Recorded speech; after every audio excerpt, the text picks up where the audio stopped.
para cada um de nós, mas tem gente que se tornou tardia.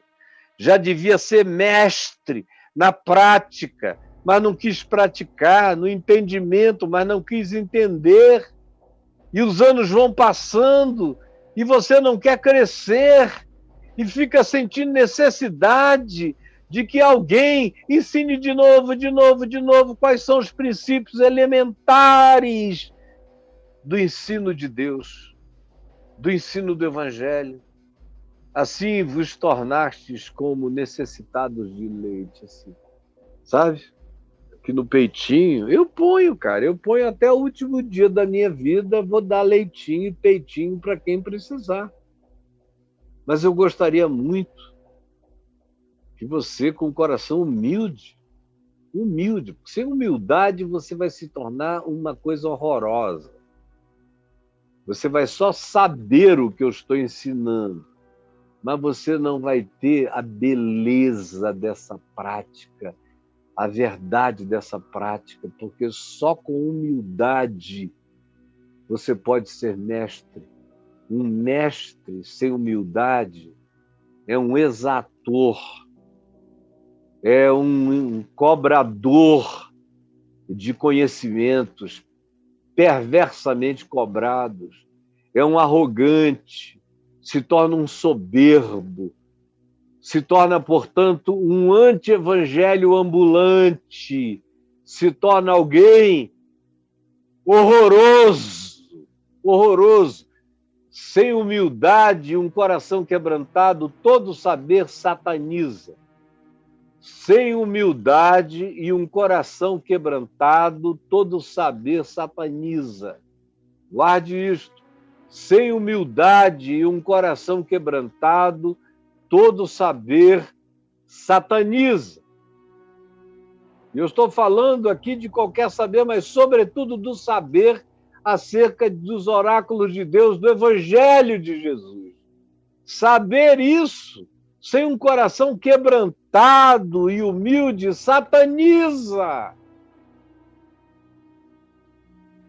Então se diz, ora, todo aquele que se alimenta de leite ainda é inexperiente na palavra, no Evangelho, na justiça de Deus, que excede a dos escribas e fariseus, é uma eterna criança, vira um retardado mental.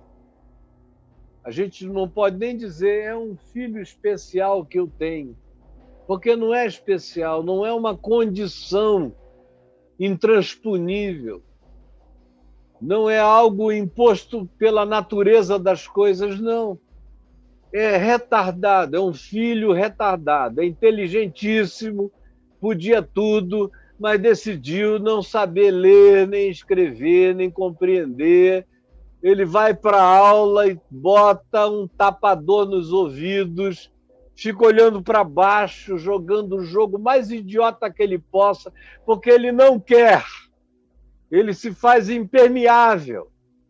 Ele não é só criança, é uma criança que se tornou birrenta contra o ensino gratuito do Evangelho que lhe é dado para benefício pessoal, mas ele nunca assume e não quer entender. Aí se torna retardado.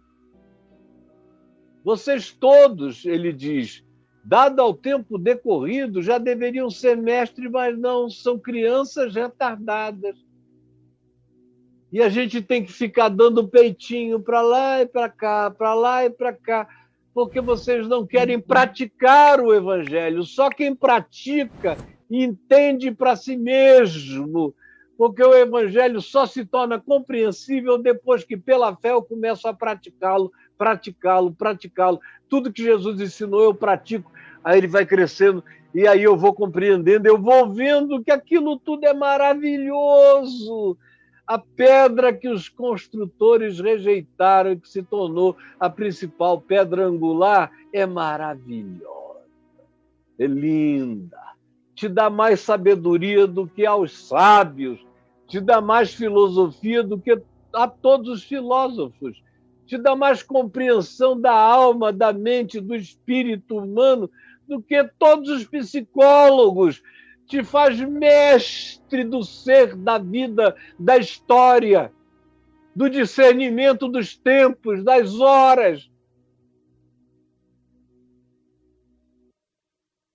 Você não tem ideia de como a sua mente pode crescer, de como o seu coração pode se tornar infinitamente carregado da sabedoria e do amor de Deus, ao invés de ser uma vida de criança que fica só tomando leitinho, e não alimento sólido. Ah, como tem tanto alimento sólido que você podia ter acesso a ele, comer dele, viver dele, se pacificar nele e ser legitimamente empoderado pela força do Espírito Santo e pela compreensão do Evangelho de Deus na sua existência.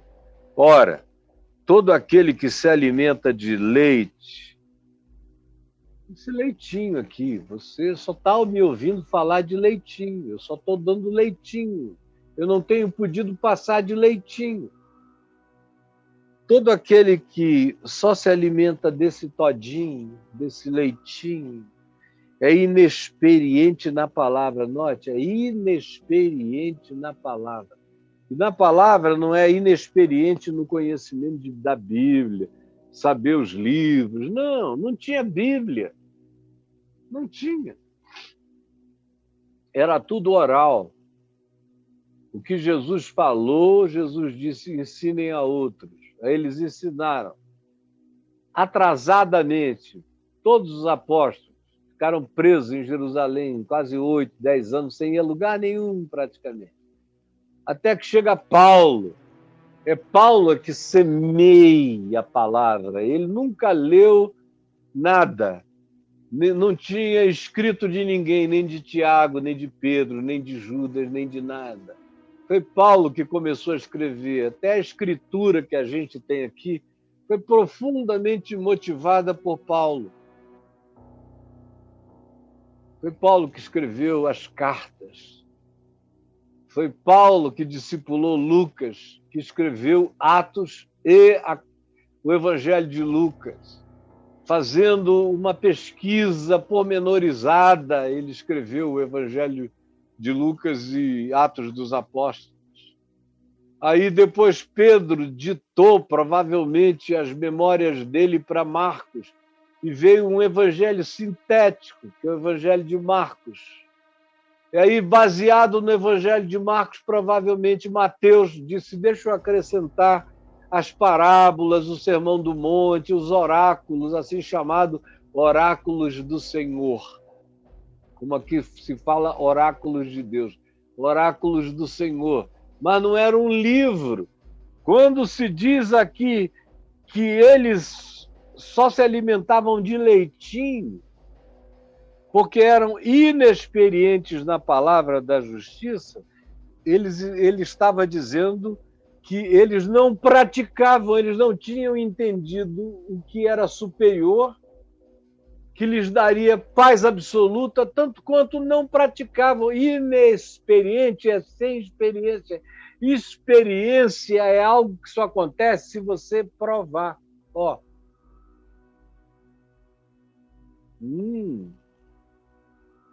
Eu estava inexperiente.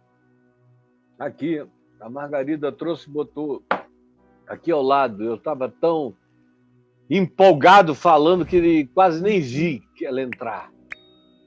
Depois é que eu vi que estava aqui. E agora eu tive a primeira experiência.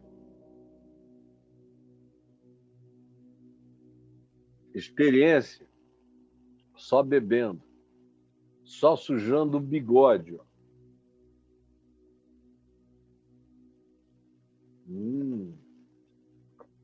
Experiência. Estou experimentando. Está ótimo, está bem feito. Maravilhoso.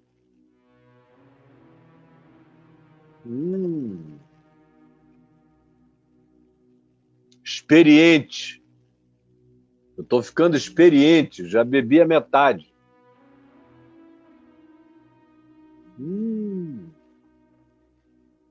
Estou mais experiente ainda. Quanto mais eu bebo, mais feliz eu fico.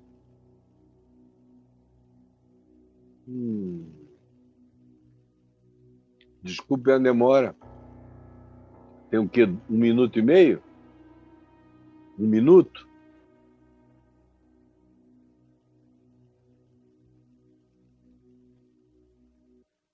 Experiência leva tempo.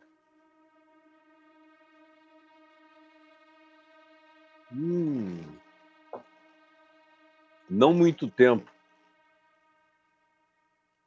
Olha aqui, ó. Se fosse uma menina aqui no meu lugar, tinha um lencinho aqui, mas o meu lenço acabou, eu não botei de volta, viu? Aí tem que fazer aquilo que a minha mulher na reprise vai dizer, não faça isso. Mas essa coisa aqui, ó, é a experiência. Ó, agora eu posso falar. Eu bebi tudo. Eu provei. É bom. É vida. É nesse sentido que se diz, vocês são inexperientes na palavra da justiça, que é a justiça de Deus, é o Evangelho. É o que Jesus ensinou para a gente praticar, é o que Jesus fez para a gente tomar posse pela fé e se pacificar, é o que ele ensinou para a gente praticar e ter resiliência, aprender resistência, coragem, força, energia, lucidez. Tudo isso vem da experiência de provar e de viver, de provar e de viver. Aí eu posso ser mestre, porque o que eu aprendo é a não arrogância, é o quebrantamento, é a gratidão e é o privilégio de, em tendo sorvido tudo, poder compartilhar o acesso a quem quer que queira. Mas o alimento sólido, que é aquilo que cada um aqui deveria aproveitar, e o alimento sólido, deixa eu dizer, não é esquisito. Tem muita gente aqui que sai daqui e vai procurar na internet um cara que esteja dizendo as maiores babuzeiras do mundo. É babugem, de onde vem a palavra babuzeira, é de babugem. Daquela coisa que se põe para o porco, as maiores babuzeiras. Aí você não entende coisa com coisa, nunca ouviu falar naquilo e diz, bom, vai ver que isso é que é profundo. Não, isso é a loucura, mas você, como não sabe, é uma criança enganável, vai atrás de qualquer idiotice, ou de todas elas. O alimento sólido é para os adultos, para quem já passou do infantilismo idiotado, para aqueles que pela prática,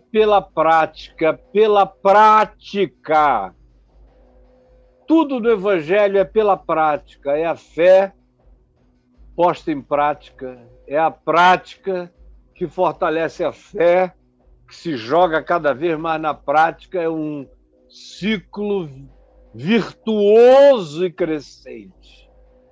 Para que pela prática, esses que pela prática, preste atenção, estou terminando, esses que pela prática têm as faculdades, todas as suas cognições e capacidades facultativas, exercitadas. Não dá para você viver o Evangelho sem a prática, sem o exercício, sem a prática, sem o exercício. Esses que têm as faculdades exercitadas para discernir não somente o bem, mas também o mal.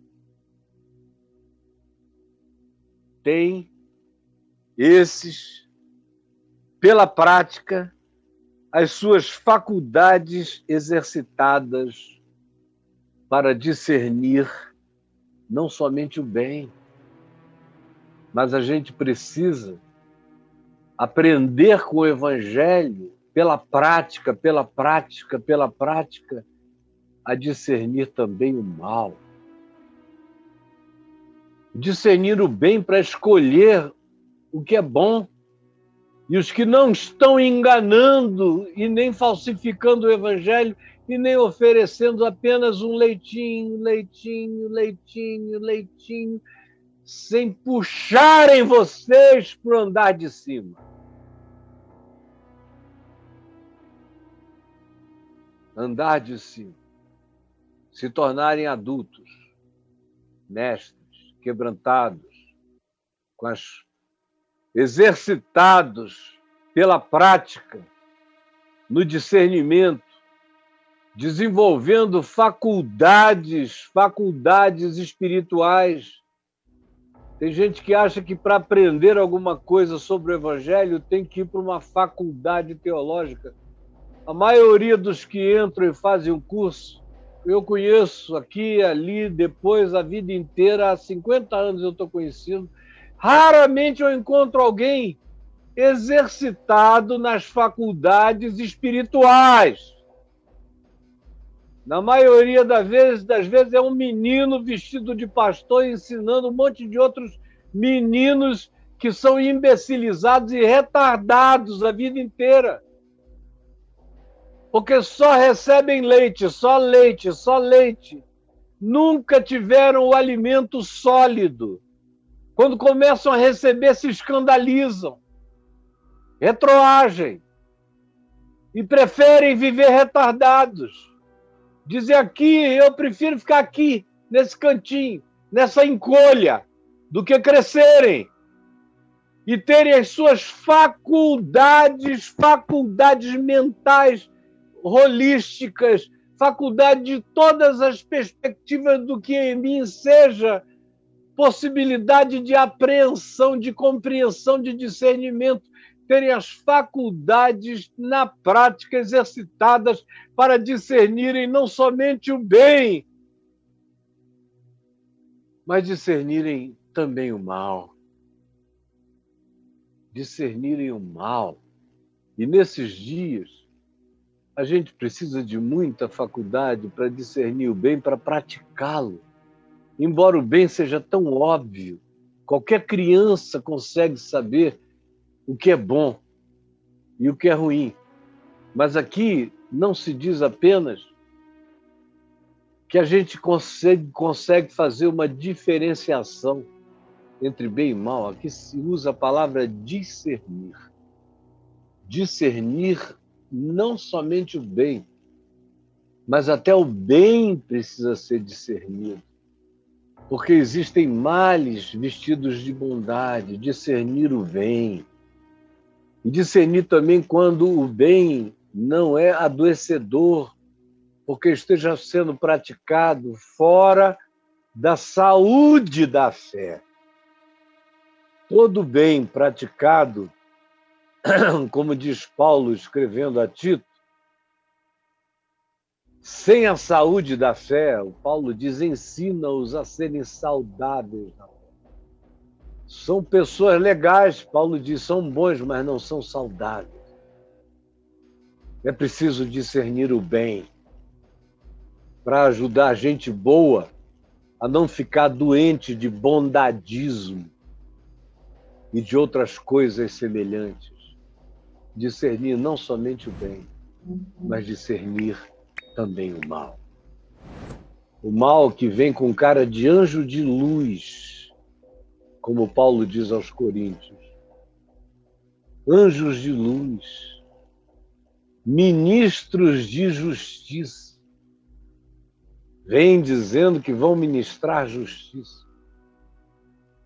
Vêm como apóstolos, mas Paulo diz que são falsos apóstolos. Vêm como profetas, e Jesus disse que eles viriam em abundância, mas seriam falsos profetas. Vêm como ideologia salvadora, mas são mentira. vêm como extremismos necessários, com um convite à polarização fanatizada. É mal, e a maioria não sabe discernir, pendulam de um lado para o outro. Estamos numa situação tão trágica que a própria igreja, no ocidente da Terra, se tornou o pior dos lugares. Espiritualmente falando, seco, cheio de lágrimas, de choro sem lágrimas. Não se fala mais em arrependimento, em conversão, no que Cristo fez na cruz e no que Ele deu para vivermos. Tudo isso está anulado, acabado. É só milagrice, é só prosperidade, é só dinheiro, é só show, com luzezinhas apagadas e alguém sensualmente tentando te converter a um evangelho que não é de Cristo. É preciso aprender a discernir, não somente o bem, mas o evangelho me ensina a discernir tudo. Ele me ensina, à medida em que eu vou me tornando experiente, maduro e adulto, ele me ensina. Não tem anjo de luz que me engane. Não tem apóstolo que me emocione, nem profeta, nem evangelho que me empolgue, se não for o evangelho de Jesus, esse que você ouve e aprende aqui. Se não for anjo do Senhor, que eu discerno, ele pode vir cheio de luz, mas eu sei se ele é demônio ou se ele é anjo de luz.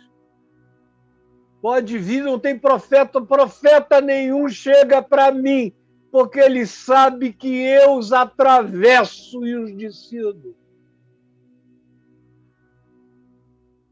Porque pela prática, e pela fé, e pelas obras praticadas, e pela manifestação e exercício da fé na plataforma do amor e da verdade, você se torna um adulto capaz de discernir não somente o bem, mas também o mal.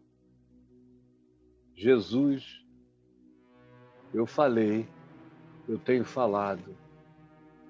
Ninguém pode dizer que não ouve voz gritando o evangelho como ele é, das raízes mais primitivas de onde ele vem. Ninguém pode dizer que isso não aconteceu na sua geração, que não foi proclamado com a fé dos apóstolos e com a sinceridade dos que andam com Jesus.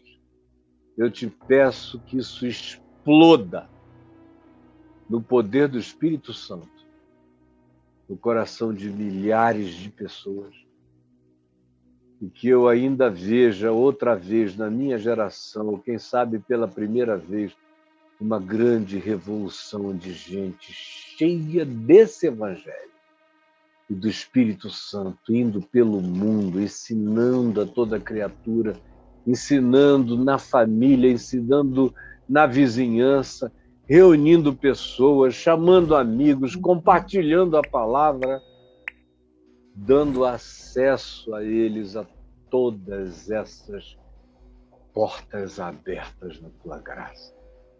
É o que eu te peço em nome de Jesus. Amém e amém.